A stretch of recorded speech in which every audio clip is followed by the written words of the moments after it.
আমার বয়স এখন 22 বছর। এই ঘটনাটি ঘটেছিল আমার সাথে আগের বছর। ওই সময় একটা নতুন ঘরে আমি একা শিফট হয়েছিলাম। একদিন যখন আমি আমার বয়ফ্রেন্ডের সাথে কথা বলছিলাম তখন আমার ফোনটি আমার হাত থেকে পড়ে যায়। আমি ফোনটা নেওয়ার জন্য নিচে নেমে দেখি একটা অচেনা লোক আমার খাটের নিচে ঢুকে আছে। সে উল্টো হয়ে শুয়েছিল, তাই আমি তার মুখটি দেখতে পাইনি। এরপর আমি আমার ফোনটা হাতে নিয়ে আমার বয়ফ্রেন্ডকে বললাম আমি তোমাকে স্নান করে কল করছি।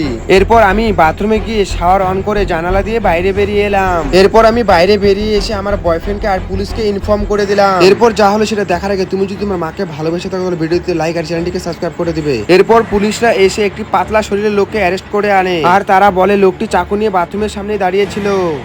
আমার বয়স এখন 22 বছর। এই ঘটনাটি ঘটেছিল আমার সাথে আগের বছর। ওই সময় একটা নতুন ঘরে আমি একা শিফট হয়েছিলাম। একদিন যখন আমি আমার বয়ফ্রেন্ডের সাথে কথা বলছিলাম তখন আমার ফোনটি আমার হাত থেকে পড়ে যায়। আমি ফোনটা নেওয়ার জন্য নিচে নেমে দেখি একটা অচেনা লোক আমার খাটের নিচে ঢুকে আছে। সে উল্টো হয়ে শুয়েছিল, তাই আমি তার মুখটি দেখতে পাইনি। এরপর আমি আমার ফোনটা হাতে নিয়ে আমার বয়ফ্রেন্ডকে বললাম আমি তোমাকে স্নান করে কল করছি।